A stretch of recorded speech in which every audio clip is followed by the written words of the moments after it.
Let's talk about leadership and scaling feedback today. Bet you probably never thought about scaling feedback. I hadn't either until I was reading the Nvidia Way this morning. I think one of the biggest mistakes in leadership is that we give feedback to too few of people. Because think about it. Most of the time in leadership, what we're doing is something happens, we pull that person aside, we give them feedback, we give them some criticism, and then we go about our way. Something else happens similar to that 2 weeks later with a different person, and we give the same feedback. Then something happens 2 days later, and then you got to stop what you're doing and give feedback, same sort of situation, to that person. And like when you drill this down, man, you like replay this, you're like, bro, I really do that a lot. A lot of your time as a leader is giving siloed feedback over and over again. And I got to thinking about that this morning. I was like, what if you could scale feedback and do it in such a way that if it's a shareable lesson, that you do it on the spot. You do it in front of a large room. Now, I'm not talking about some personal issues. I'm not talking about character issues. Those deserve a private sort of feedback. I'm talking about performance issues, performance situations, decisions that were incorrectly made, and more than one person could learn from this situation. And it happens a lot. And the time that it's all about, especially as you grow as a business, it's all about how can I be more efficient in the time that I have. And as your company grows, your time doesn't grow with it. Your company just gets bigger and bigger and bigger, and it makes it inconsistent, and then you can touch too few people consistently. And I got this idea. This isn't really my idea. This is just something that created the spark. I was reading the Nvidia Way. I love chapter 9, and it's about Jensen Huang. As Nvidia was exploding, Jensen's a very hands-on CEO. I mean, so much so like his organization is almost flattened, where there's an executive team per se, but everybody has access to Jensen. There's no hierarchy that you can't have access if you work for Jensen. And he keeps it flat on purpose so that way they can make decisions very, very fast. But what he found is as the organization grew, as hands-on as he is, he couldn't reach as many people. He couldn't give direct feedback. Now, if you think about the traditional way, most organizations have, this top-down situation where you have Jensen at the top, and then you have these executive managers here, and then you have these other executive managers here, and these other executive managers here. I mean, you think about that in these big organizations, and it's these multi-tier, but really it's such a disconnect from the CEO down to 3 or 4 executive management teams later that, it's kind of like, what's the old game we used to play in school where you pass a message to one person, by the time it gets around the room, it's a whole different message. I think that's what happens when it comes to feedback. And a lot of times when the feedback finally gets up to the top, it's too late. Either your organization is slid into complacency or there is something that is totally eroded in such a way that you're like, oh my God. And it could be too late, or it could be existential and just take the organization down. So Jensen decided, because the organization was getting so large and he couldn't give these one-on-ones consistently the way he used to, Jensen said, why should one person benefit from one lesson when it could be teachable to so many more other people? And so what he started to do is offer direct criticism or feedback in front of other people. And I'm not saying, this is not shaming anybody. This is something that is teachable for other people. Because the first time I read this, I'm like, whoa, that'd be kind of harsh. But when you really kind of, especially as you grow, how many more people could benefit? I've done this, oh my God, how many times in management have I done this?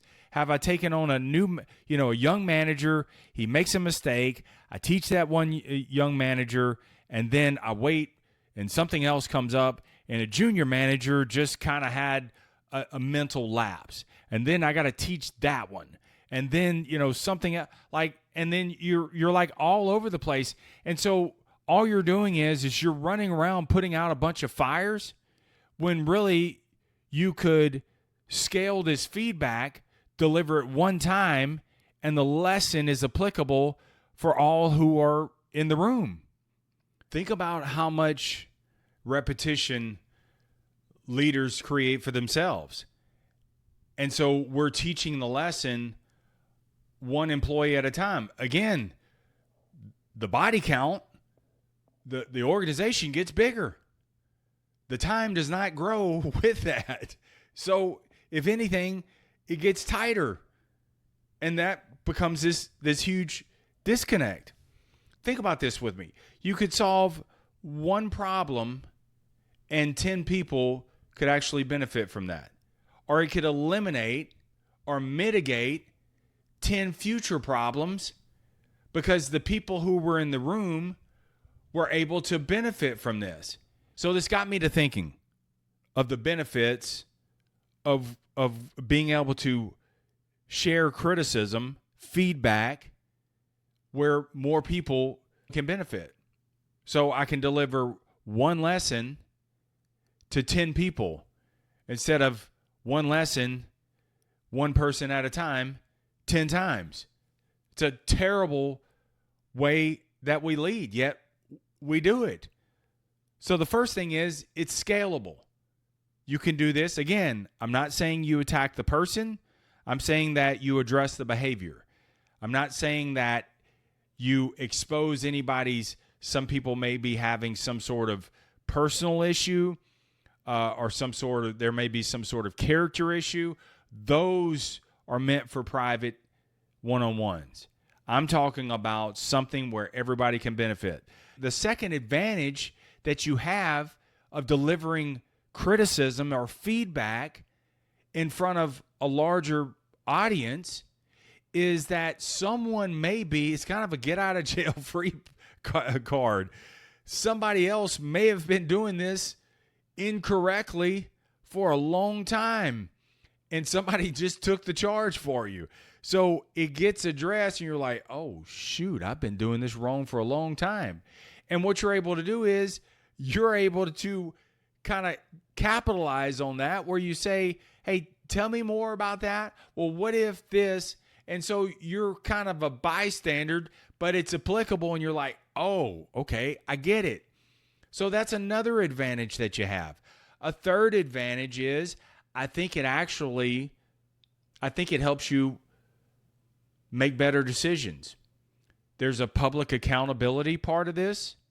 So you know that you're going to be accountable, and your reasoning has to hold up to the light. And so you'll slow down a little bit and really kind of think this through.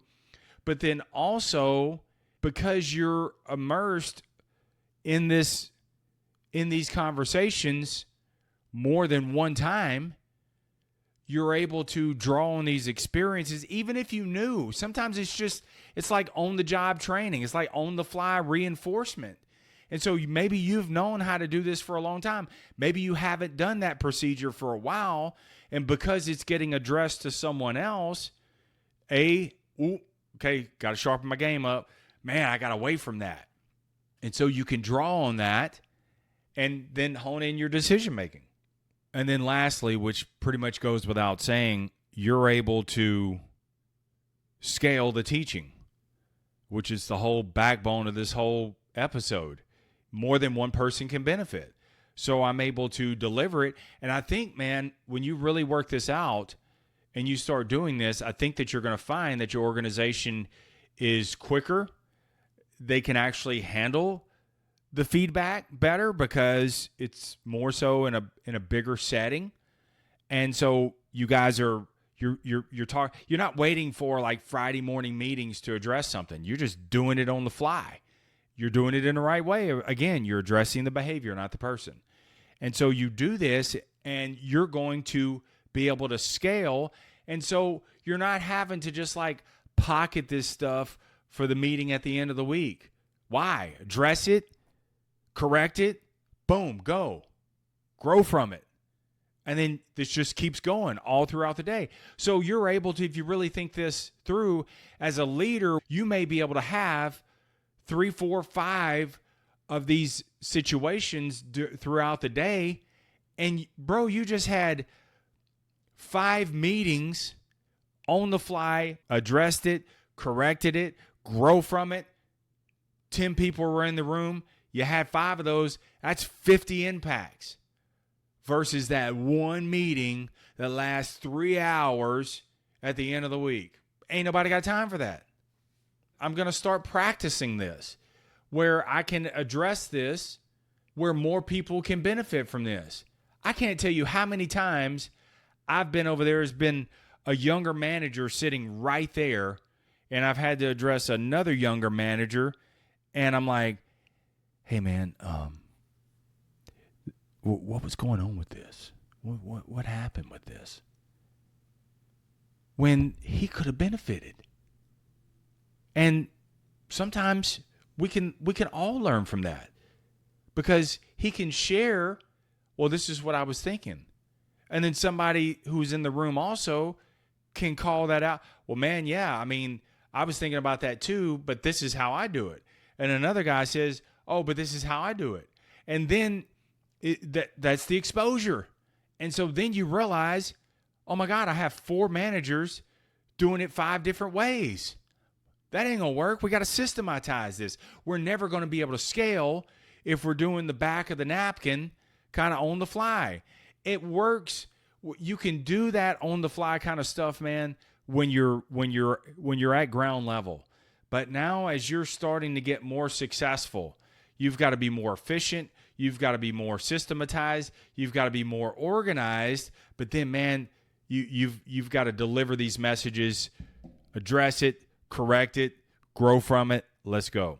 All right? Let me hear from you. I would love to hear what's your take on giving public feedback? What's your take on giving public criticism? I think criticism has a bad word. If you notice, I keep interchanging that because I don't want people to think that I'm criticizing someone and dressing them down. No. Again, it's corrective behavior. I'm dressing the behavior, not the person. If I got to address the person, I'm going to pull him or her aside, and I'm going to address that person one-on-one. I'm not going to do it in front of other people. But that is, I mean, if you think about it, that's really rare. Most of the stuff, more than one person could benefit from that. So I'd love to hear from you on that. All right? Let's get out of here. Keep it simple. Keep it moving. Never settle. Stay tough. Peace.